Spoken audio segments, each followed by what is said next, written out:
vota para que, né, que é onde a gente supostamente participaria. E aí, poderes que seriam mais técnicos ali, por exemplo, o judiciário, né, ele acaba às vezes tendo que assumir algumas posições porque o descrédito e a incapacidade desses poderes acreditados políticos não fazem, e o judiciário acaba assumindo. Então, só um comentário, tá, que eu pensei sobre essa fala aí. Sobre a parte burocrática, por exemplo, a gente tem no Brasil várias obras paradas, obras públicas no caso, posto de saúde que falta equipamento, vias que não estão construídas, e eu tenho um exemplo que eu presenciei, que eu fiquei 5 anos em Natal na época que estavam construindo o estádio da Copa do Mundo. A prefeita de Natal enrolou com a construção do Arena das Dunas, beleza.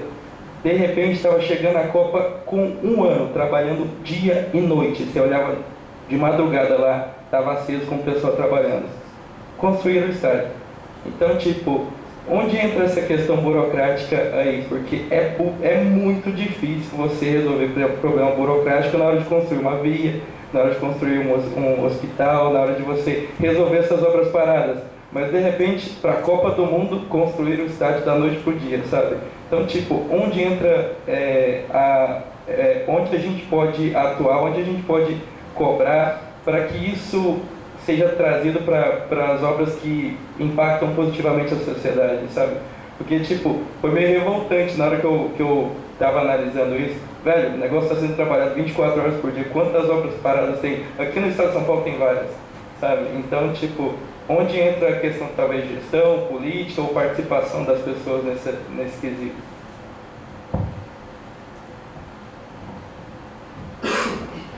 Queria aproveitar também e deixar uma pergunta, né, para não...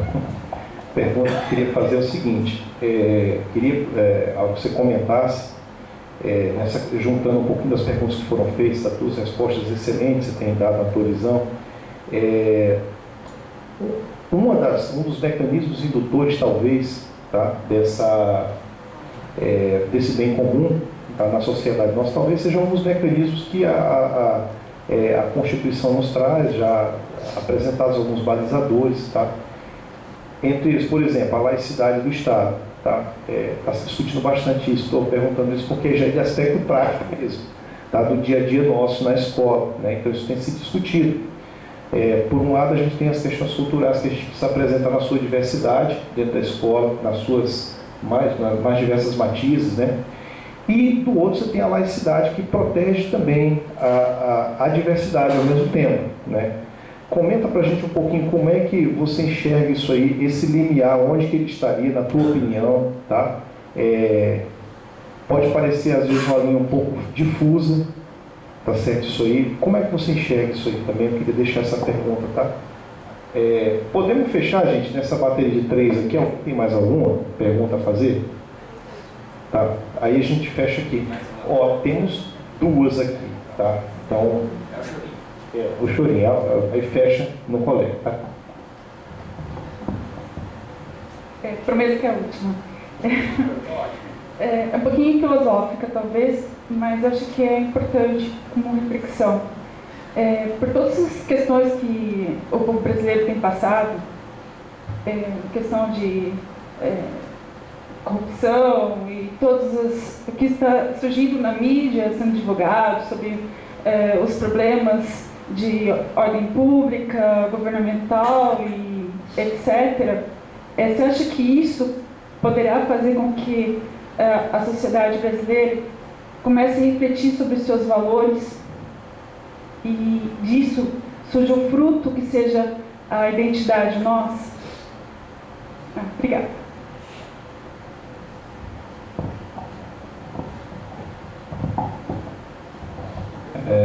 Boa noite, doutora. Meu nome é Israel e gostaria de saber a opinião do senhor sobre o porquê das pessoas, quando elas vão dialogar, elas não se entendem. Isso seria um motivo de orgulho, um negócio do ser humano em geral, mas do brasileiro, ao longo da sua vida acadêmica. O que o senhor acha sobre isso?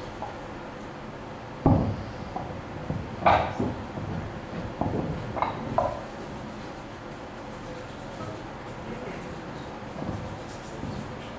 bom. Pessoal, pô, só coisa boa, hein? Começando na ordem, né, do Jonas sobre a questão da prevenção e da Copa, né? Duas visões mais práticas, umas falam assim, quando tem interesse político as coisas andam. Então, quando tem os interesses poderosos as coisas andam, então quando não tem, não andam. Então, essa é uma comum.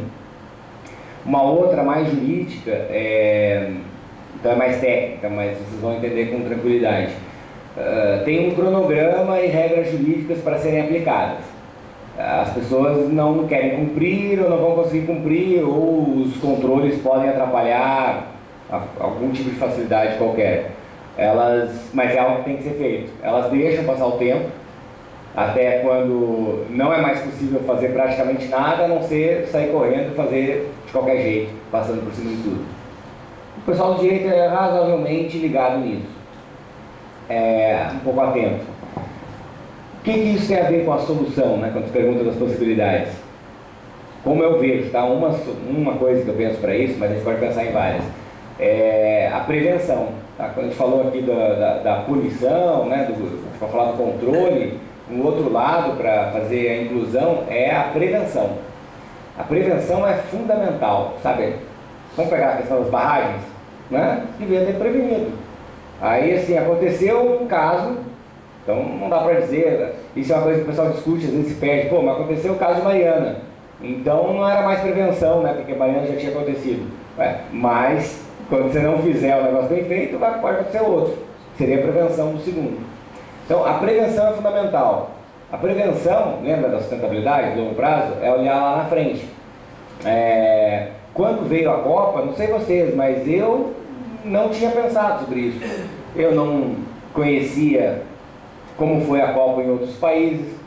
Eu não sabia, por exemplo, sei lá, o programa inglês, outros programas que estudaram cuidadosamente as obras da Copa para só fazer obras que fossem úteis para a sociedade.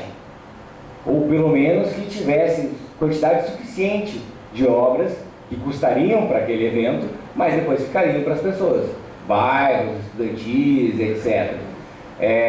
Se a gente conhecesse as melhores práticas disso, quando começou e denunciasse e criticasse, teria pelo menos o seguinte, quando os projetos fossem apresentados, ia ter gente dizendo, mas para aí, por que você fez esse negócio isolado aqui do ramal de transporte? Isso aqui a pessoa não chega lá, depois ninguém vai utilizar. Está desperdiçando recursos. Então, assim, você trabalharia contra ineficiências, eventualmente contra interesses.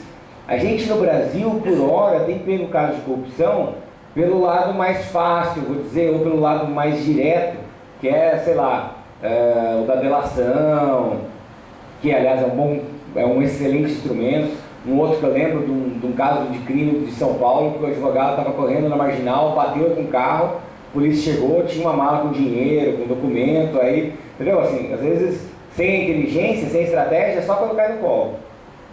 Inclusive os órgãos de controle. Então, assim, o que a gente poderia ter feito? Se prevenido. Tem um ditado que eu gosto muito, o cara fala de um jogo, né, vamos dizer que seja de futebol, ele fala assim, não é para você ir onde a bola está, é para você ir onde a bola está indo. Então, mais ou menos assim, quando o jornal faz uma denúncia de um problema de agora, é onde a bola está. Até você se inteirar do que aconteceu e ir atrás, acabou. Entendeu? E aí você vai, aí sai uma nova notícia, uma nova corrupção. E aí você vai ver o que é, e aí quando você começou, acabou. Então, assim, é olhar lá na frente. Então, se a gente, uma forma que eu vejo se a gente tivesse prevenido e olhado antes, e se preparado tecnicamente, a gente poderia ter tido talvez um resultado melhor, em conjunto, né? Não só no caso de lá de Natal. Das questões importantes colocadas pelo professor Berval, judiciário e política, até do seu comentário anterior. Perfeita essa colocação. É um enjambre certas coisas do judiciário e da política. Outras coisas são uma área comum. Uma pergunta que eu pensei em fazer para as pessoas nesse assunto da Lava Jato é o seguinte: e a Lava Jato inclui tudo da Lava Jato, né? A Lava Jato de Curitiba, a Lava Jato do Rio, a Lava Jato de São Paulo, a Lava Jato de Brasília, do CARF, né? Tudo. Era uma pergunta assim: quando políticos, pensem assim, lá no jornal, os jovens não sei se sabem mais disso aí, né? Mas tinha um negócio lá no jornal, um papel totalmente desconfortável, percebe, um lugar pequeno, que tem lá os cadernos políticos e o caderno de polícia. A minha pergunta era assim, ela não tem um propósito, uma intenção específica. Se um político comete um crime, a notícia deveria ir no caderno de política ou deveria ir no caderno de polícia? Não. É mais uma questão para colocar que existe pontos cinza entre o preto e o branco, né? Se eles forem ocasionais, pode funcionar a intervenção do judiciário no político. Se eles forem estruturais, sistêmicos, contínuos, a gente tem um problema, porque o judiciário e o MP não foram preparados para lidar com isso. Na faculdade a gente não teve aula sobre isso. A gente não teve essa discussão que a gente está tendo aqui, né? É uma discussão, eu gosto de brincar, da interpretação cara crachá. Eu olho a norma, olho o fato, olho a norma, olho o fato, entendeu? E aí você pode gerar distorção, ou pelo seu trabalho, ou olha que coisa interessante, pela soma do seu trabalho com um conjunto de outras atuações sociais que você não previu que dariam um conjunto. Né? Então, essa é uma questão importante que você colocou. A outra, né, da laicidade do Estado, me evoca uma outra coisa interessante. Existe a ideia de imparcialidade tradicional do direito, ela é contrária a isso que a gente está falando hoje aqui do emaranhado. Ela é o seguinte: para eu ser um juiz imparcial, e às vezes o juiz entra na carreira, vai lá no tribunal, os desembargadores falam isso mesmo, falam assim, olha, você vai lá na cidade, você não vai conversar com o padeiro, tá? Porque o padeiro, depois você vai julgar um processo dele, então eu não falo com o padeiro. E você também não vai falar com o mecânico, né? Porque o mecânico tal, e nem no clube comercial, e nem, né, não é para se alinhar também ao poder religioso, e nem no outro. A ideia de imparcialidade tradicional, ela transforma o juiz e o promotor num recluso. Ué, se eu falar com ele aqui, ele vai me influenciar a trabalhar a favor do Instituto Federal. Ele ali vai me influenciar a favor da FACT, ele ali vai me influenciar a favor da escola. Então eu não posso falar com ninguém. Esse conceito tradicional tem um problema para uma sociedade complexa e participativa e dinâmica. Então quer dizer que eu não vou falar com ninguém? Qual é a minha competência para então formar convicção sobre a sociedade, para ser um poder público acessível? Então, uma das coisas que eu não sei se a gente fala muito aqui no livro, mas é uma inversão, de novo, a ver com o valor do pertencimento. É uma inversão do princípio da imparcialidade. Ela se faz não pela exclusão, mas pela inclusão. Então, se tem uma questão aqui do Instituto Federal, então eu vou ouvir o Instituto Federal, e eu também vou ouvir o CTI, e também eu vou ouvir a concessionária aqui da Dom Pedro, e também eu vou ouvir a Prefeitura, e também eu vou ouvir o Ministério da Ciência e Tecnologia. Se for necessário, né, sempre dentro do possível, tem um operacional disso, e também o Ministério da Educação, e o Governo do Estado, e assim por diante. Esse é o princípio do Código de Trabalho. Então, essa é uma forma interessante. Com base nesse conceito, a coisa da laicidade, eu vejo duas formas possíveis. Uma, nenhuma religião. É o conceito tradicional, né? Então, o Estado, existe um motivo para a separação do Estado da religião. A religião é fundamental, é muito importante. A gente não falou sobre isso aqui, mas tem também no livro. Tipo poço de pirâmide nesse livro, né? Então, que a religião, ninguém se propõe a dar respostas para a nossa finitude. Isso é uma coisa que às vezes nos incomoda, então, insubstituível nisso. Mas o Estado é outra coisa, né? A mistura da religião com o Estado é um problema. Dentre outros motivos, pela concentração de poder, que são duas instituições poderosíssimas. É um problema a concentração. Então, o conceito tradicional de laicidade a religião não entra. Mas, sei lá, até no ambiente educacional, né, onde você vai discutir, eu tive aula de religião na UBRA, quando eu estudei em Porto Alegre, foi ótima. Ele falava de todas as religiões. E esse é a segunda forma de laicidade, por adição, imparcialidade por adição. Podem todas, devem várias. Aí tudo bem. Então, por exemplo, alguns trabalhos, às vezes eu não inicio porque eu tenho uma parte só. Eu falo, vai ficar torto para um lado. Se eu tenho um grupo de partes diverso, já vai funcionar bem, porque um fala aqui, o outro fala lá, o outro fala lá, isso já, né, já duas rodas, a bicicleta já anda. Então, essa seria uma outra questão. E aí, por último, a questão da nossa cultura, o problema da crise, só para lembrar, Leandro, desculpa, você falou da guerra, dos nossos problemas atuais, vocês podem mudar a nossa cultura, não é isso? Pode contribuir para convertir na formação da nossa identidade. Tá, muito legal, muito jóia. A gente ouve às vezes, não sei se vocês já ouviram, tem pessoas que falam assim, o Brasil é assim como é, porque nunca teve uma guerra nacional, tipo, sei lá, europeia, ou nunca teve um desastre natural, né, de grandes proporções. Agora a gente já está tendo, inclusive, né? E isso não gerou unidade. É uma forma catastrófica, né, de ver, né? Tipo, né? Será que só assim a gente aprende, né? Eu acho que a gente está mudando, assim. Eu sou razoavelmente otimista. Eu já achei, por exemplo, que no caso de Brumadinho, erramos, né? Não deveria ter acontecido, mas já achei que o pessoal já foi além, sabe? Foi nos lucros da Vale, foi no plano de segurança que tinha sido feito e não foi executado, foi na bancada de interferência legislativa que não deixa aprovar as medidas de segurança que vão custar. Então eu acho que a gente está, sabe, é um exemplo, né? Na questão da corrupção, a gente está, é uma valsa, né? Vai para lá, volta. As questões da Lava Jato, na minha visão, realmente são essenciais, sabe? Primeiro, que atinja todos os políticos e todos os partidos, né, que tenham praticado os atos.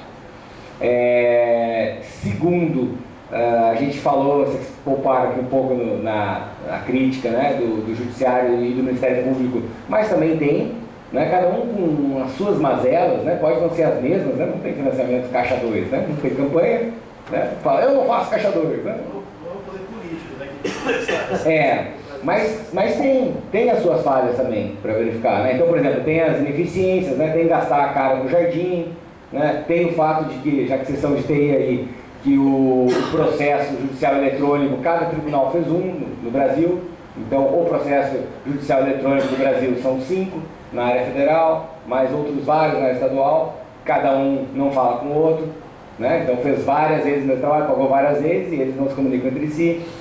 Então, assim, tem vários problemas nesse sentido. Mas eu acho que a gente está mudando a visão. Eu não sei, né? Isso deve estar agora também assim, influenciado pelo otimismo que a universidade, né, o ambiente de vocês gera nas pessoas mais velhas, né? Sempre que as pessoas vão na faculdade, parece que ela olha para os jovens e fala assim, algumas coisas as gerações resolvem, né? Eu brincava com meu irmão que, assim, coisas que eram... como é que fala quando você acrescenta algo no carro? Coisa que era acessório nas gerações antigas vem de fábrica, de série nas novas, né? Uma comunicação melhor, mais integridade no respeito de quem tem direito mesmo de falar. Então, assim, acho que no final é legal, né? A gente falou de um monte de problema, a gente acaba com uma coisa legal. Acho que sim, mas não vai acontecer no automático, né? Não adianta, não é o Facebook que vai... Não vão criar aplicativo para isso, sabe? A gente vai ter que fazer mesmo no artesanal. É isso. Pessoal, obrigado pela conversa, foi 10. Muito obrigado por ser bem recebido aqui, adorei. Valeu.